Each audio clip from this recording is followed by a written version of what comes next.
So in part 2 of the video, I'm going to be talking about blocks and stories. So firstly, I'm going to show you how to make changes in blocks. So for that, on the left hand side of the screen over here, you can see the block section. So I'm going to click on that.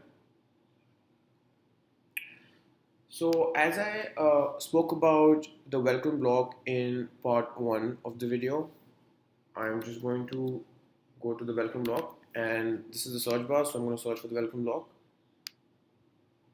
and this is what the welcome block looks like.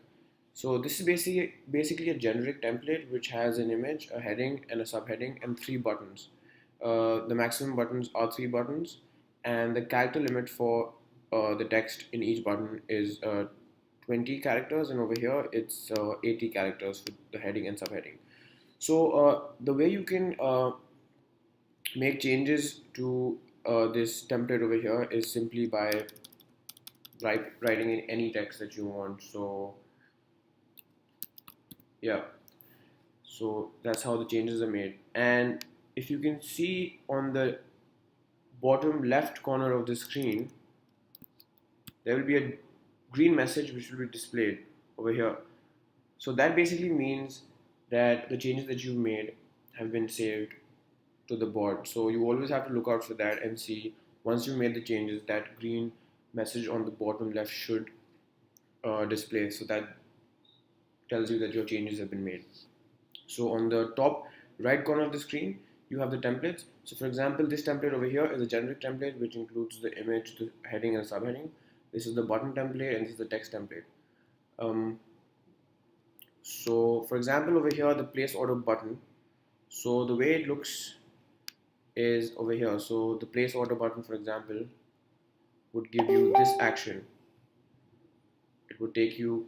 So that's because the place order button on the dashboard has been linked to the place order block. So over here you can link it to any of these. So for example, if I want to link it to the place order block, I would just go down to the scroll down option and click on place order and select done. So this button over here, which is essentially this button over here on the messenger bot, has been linked to the place order block. The same way the review has been linked to the feedback story, which I will come to later on in part 2 of the video. So yeah, so again, for Booker table, it's been linked to the book table story over here. And for example, if you had to change the image of this template, then you would just click on this scroll down menu and add an image. You could upload this image from your laptop or computer, or you could also put in the URL of the image and then just click save. Okay, so this is basically how to make changes in a block. This is how you would remove this template.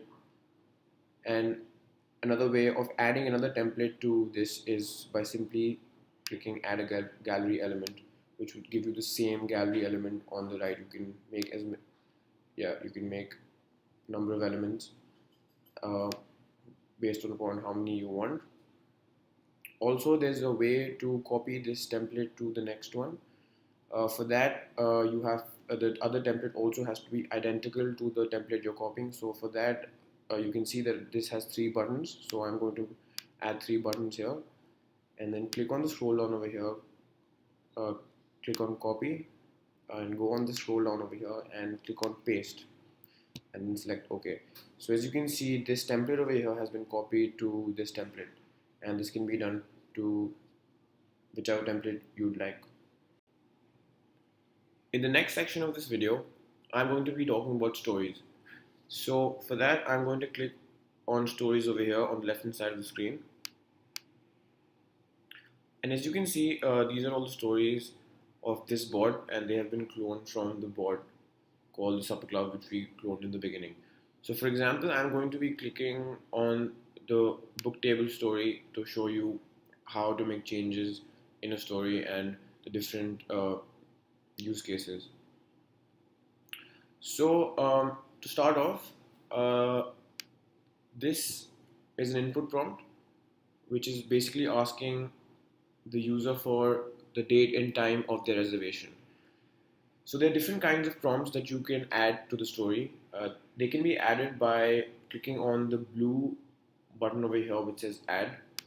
So this is the scroll down option. The input prompt is basically used to get any input from the user. For example, be it the date, the time of the reservation, the phone number of the user, the email of the user. The text prompt is basically just a text which is displayed to be shown to the user. For example, a text prompt would be the one over here, which basically is thanking the user, and the bot's telling the user that they will get back to the user with the confirmation. Next, it's the quick reply prompt, which is the one over here. In this, it's basically asking the user about how many guests that will be coming, and it's giving the user some quick reply options about the number of guests that will be accompanying the user during the dinner or lunch when the reservation is being made. Next is the button prompt, which is also called the confirmation prompt.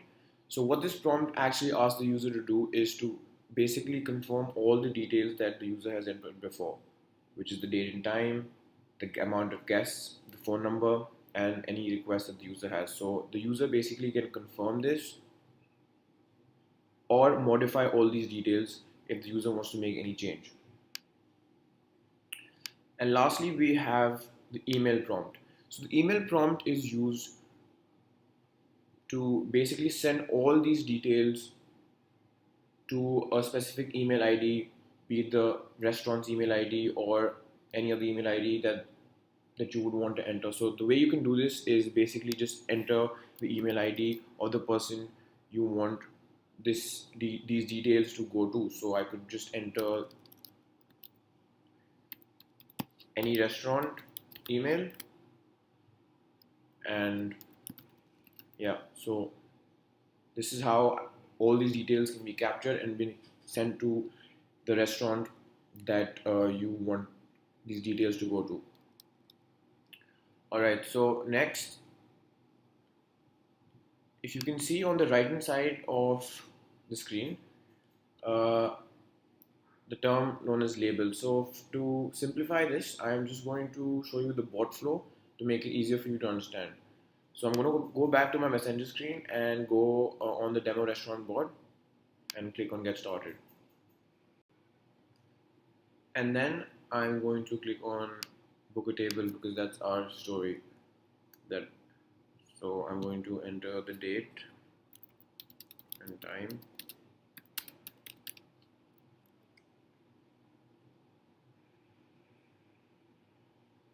Number of guests.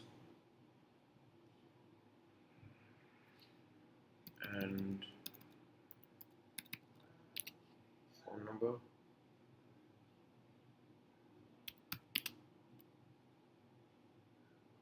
And okay, so this is basically the confirmation prompt that I told you about, and these are all the details that have been captured. So the whole point of the label that I was talking about in the book table story. So as you can see, the label for this input prompt, which is asking the date and time, is reservation date. So this is basically the text which is over here in the confirmation prompt. So that's the importance of the label. Whatever you want to display on the confirmation prompt is what you would have to enter over here for each prompt over here. So for the quick reply, it's number of guests. So as you can see, it's number of guests over here. So that's the label. Also, another thing about the label is that, for example, I want to modify this, and I want to modify the reservation date, and let's say I put 1st Jan 2016. So obviously this is an invalid date, and as you can see, the bot is asking the user to enter a valid reservation date. So again, the label which has been entered over here, which is reservation date, will be used over here also. So the two places the label is going to be used is one when the in the confirmation prompt, and also secondly in the validation of the date, phone number, or anything else which needs to be validated. So the second thing is data type. For example, over here for reservation date and time, it's check-in, and for every other case, you could select any of these options from this scroll down menu. So let's look at the options over here, these check boxes. So visibility basically means that if you want this prompt to be visible, so this is always going to be checked. Process value is basically this text over here. It's the validation. So for example, I entered in validate over here. The bot uh, sent out a text telling me to enter a validate. So what it did was it took the information and validated the information, and when it was false or invalid, it fired this text. So when this box is checked, it validates whatever information you have entered. Context basically means that whatever information you enter in this input prompt, it doesn't want the user to enter this information again. So for example, in the phone number, if I would click the context over here, it would not ask the user for the number again, as this information will already be stored. So now if you look on the right hand side of your screen and look at this text over here called callbacks. So callbacks is basically what after the table story ends, which is this story. So basically after the person has okay, so in this case, so once he's pressed confirm and he's ended the story and he's confirmed all the details and the table reservation has been made, what do you want the bot to fire? So if I add a callback and I say send block, let's say welcome message. So what this would do is once the book table story is over and the users confirm the reservation, the welcome block will be fired. And I would have to save this. So yeah, one more thing. So the difference between a story and a block is in the saving part is that, as I told you, in the blocks on the bottom left side of the screen, there is a green text which appears which says template saved. So that's the autosave option in the blocks, but this is not the same in stories. In the stories section, you have to manually save each and every story button over here on the top right.